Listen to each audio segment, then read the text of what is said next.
আসসালামু আলাইকুম। কেমন আছেন সবাই? টেক্সটিক বাংলাতে সকলকে স্বাগতম। আজকে আমি বিলের ফ্রেশ মাছ দিয়ে কি রান্না করব সেটাই আপনাদেরকে দেখাবো। বৌমা দেখো কি নিয়ে আসছি, বৌমা দেখো কি নিয়ে আসছি। এগুলো তো বিলের মাছ দেখছি। কি মাছ? পাঁচ মিশালি মাছ, বাইং মাছ আছে, গুছি মাছ আছে, বিভিন্ন ধাতা আছে, ট্যাংরা আছে। অনেক দিন পরে খুব স্বাদের মাছ নিয়ে এসেছেন। এখন নদী নালা বিলের সব পানি শুকিয়ে গেছে। এই মাছগুলো পাওয়া সত্যি ভাগ্যের ব্যাপার। চলুন আজকে আমরা খুব ভালো করে রান্না করব। মাছগুলো ঢেলে দেখি কিরকম মাছ নিয়ে এসেছে। আমার শ্বশুর বাজার থেকে বিলের তাজা কিছু মাছ নিয়ে এসেছে। খুলে দেখি এর মধ্যে বাইম, গুচি, খোলসা আরো দুই এক প্রকারের মাছ রয়েছে। একটা বড় সাইজের বাইম মাছও আছে। বাবার বাইম মাছ অনেক পছন্দ, উনি মনে হয় এইটা দেখে নিয়ে এসেছে। চলুন এখন মাছগুলো কেটে নিই।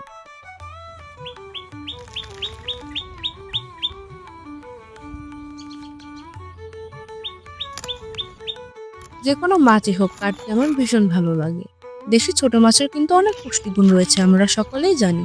এতে প্রচুর calcium, iron, protein, omega, vitamin A ও ডি রয়েছে, যা হাড় ও দাঁত মজবুত করে, রক্ত শূন্যতা দূর করতে সাহায্য করে, শরীর গঠন ও শক্তি বাড়ায়, চোখ ও রোগ প্রতিরোধ ক্ষমতার জন্য ভালো, শিশু ও বয়স্কদের জন্য উপযোগী। আমরা অনেকেই গুচি কিংবা বাই মাছ কাটতে পারি না। চলুন আমি আজকে আপনাদের দেখাবো কিভাবে বাই মাছ কাটতে হয়। মাছটার গায়ে আগে ভালোভাবে ছাই মাখিয়ে নিতে হবে যাতে পিছলে না যায়। বাইম কর্তৃক খলসে এই ছোট মাছগুলো নিয়মিত খেলে শরীর থাকে সুস্থ ও সবল। আপনারা চেষ্টা করবেন বেশি বেশি ছোট মাছ খাওয়ার।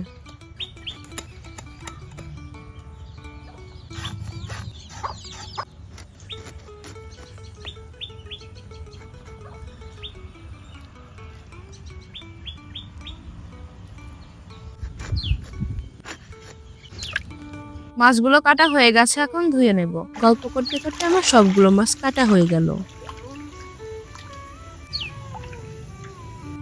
মাছগুলোকে লবণ দিয়ে ভালো করে কেচে কেচে ধুতে হবে।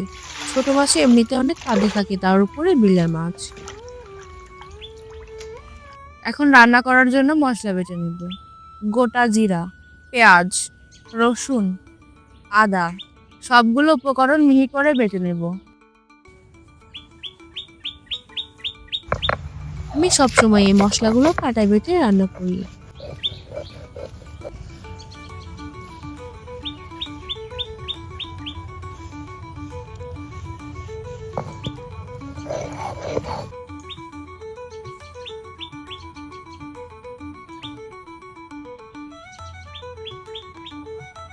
আজকের মাছগুলো দুইভাবে রান্না করব।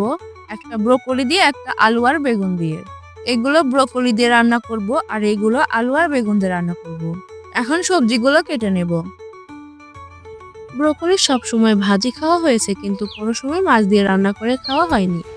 আজকে ছোট মাছ দিয়ে ব্রোকলি রান্না করব, খেতে কেমন হবে সত্যি জানি না। আমরা জানি ব্রোকলি অনেক পুষ্টি সম্পন্ন একটি সবজি। এতে ভিটামিন সি ও কে, ফাইবার, অ্যান্টিঅক্সিডেন্ট, কম ক্যালোরি, যা রোগ প্রতিরোধ ক্ষমতা ও হাড় মজবুত করে, হজম ভালো রাখে। যে সকল ভাইয়া আপুরা ডায়েট করেন তারা কিন্তু চাইলে এই কম ক্যালোরির ব্রোকলিটা আপনাদের ডায়েট চার্টে রাখতে পারেন। কাটার পরে দেখি বেগুনগুলো ভেতরে নষ্ট হয়ে গেছে। এখন কি করব? গাছ থেকে তুলে আনতে হবে, তরুণ গাছ থেকে তুলে নিয়ে আসি।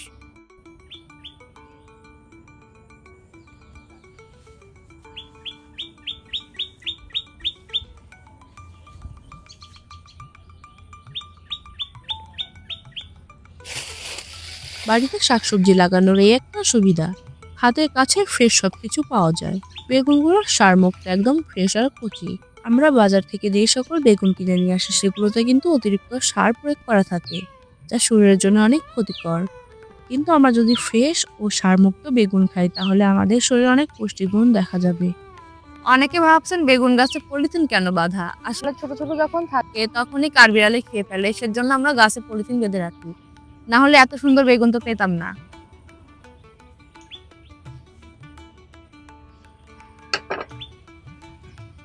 দেখুন গাছের বেগুন কতটা কচি আর ফ্রেশ। কারণ বেগুনে রয়েছে fibre, antioxidant, vitamin B complex, potassium, কম ক্যালোরি ও পানি বেশি, যা হজম শক্তিশালী করে, শরীর পরিষ্কার রাখতে সাহায্য করে, শক্তি যোগায়, হৃদযন্ত্র ও রক্তচাপ নিয়ন্ত্রণে সহায়ক, ওজন নিয়ন্ত্রণে সহায়ক।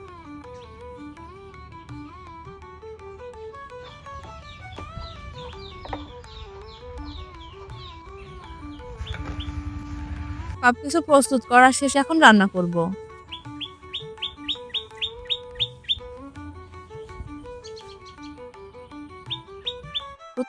একটা কড়াই তেল দিয়ে দিলাম।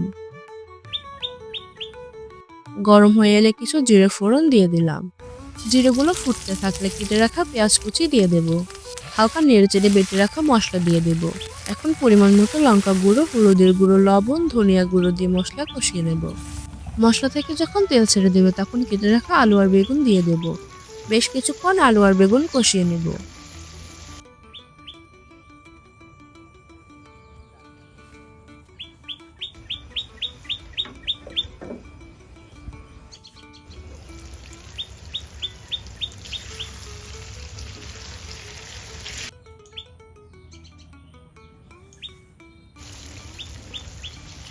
কষানো হয়ে গেলে ধুয়ে রাখা মাছগুলো দিয়ে একসাথে কষিয়ে নেব।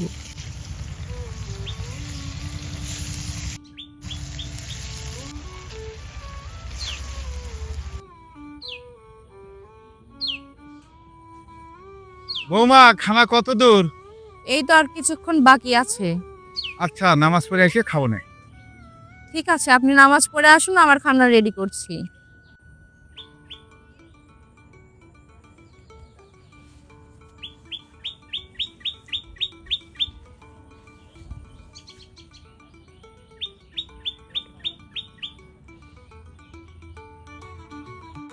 তারপর পরিমাণ মতো পানি দিয়ে দেব।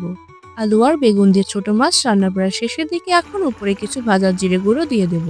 এতে তরকারির গন্ধ এবং স্বাদটাও দ্বিগুণ বেড়ে যাবে। আমার আলু বেগুন দিয়ে একটা তরকারি রান্না করা শেষ। মাশাআল্লাহ, তরকারির চেহারাটা দারুণ হয়েছে, খেতেও ভীষণ মজা হবে। আলু বেগুন দিয়ে মাছটা রান্না করা শেষ। এখন ব্রোকলি দিয়ে রান্না করবো, সেজন্য ব্রোকলিটা ধুয়ে নেব।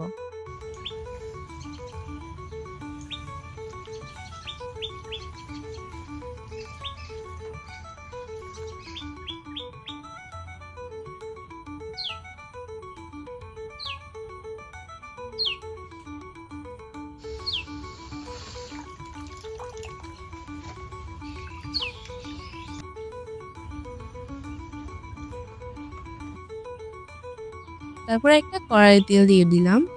গরম হয়ে এলে সামান্য জিরে ফোড়ন দিয়ে দেব। তারপর বেটে রাখা মশলা দিয়ে দেব। মশলার মধ্যে সামান্য একটু পানি দিয়ে দিলাম যাতে তেল ছিটে হাতে না লাগে। এখন পরিমাণ মতো হলুদের গুঁড়ো, লঙ্কা গুঁড়ো, লবণ, ধনিয়া গুঁড়ো দিয়ে মশলা কষিয়ে নেব।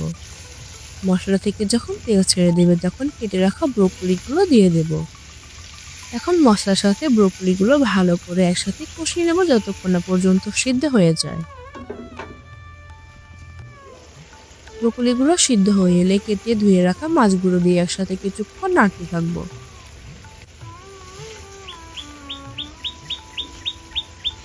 তারপর পরিমাণ মতো পানি দিয়ে বেশ কিছুক্ষণ রান্না করে নেব।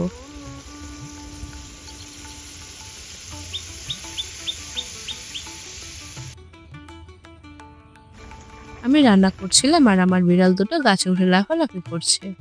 ওরা অনেক দুষ্টু, ওদের দুষ্টুমিগুলো অনেক ভালো লাগে।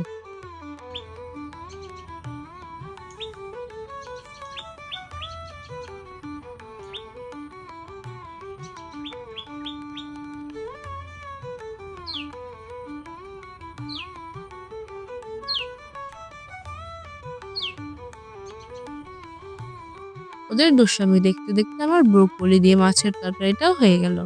এখন উপর থেকে কিছু ভাজা জিরে গুঁড়ো দিয়ে নামিয়ে নেব।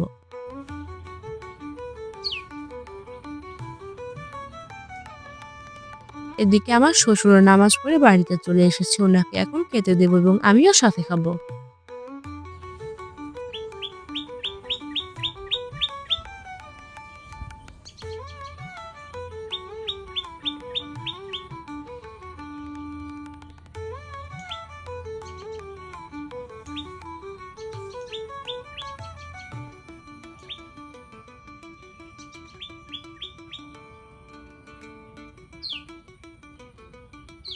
দিলের মাছ যেভাবে রান্না করা হোক না কেন অনেক স্বাদ লাগে খেতে। আর আজকে আমার এই দুইটা তরকারি সত্যি অনেক স্বাদ হয়েছে।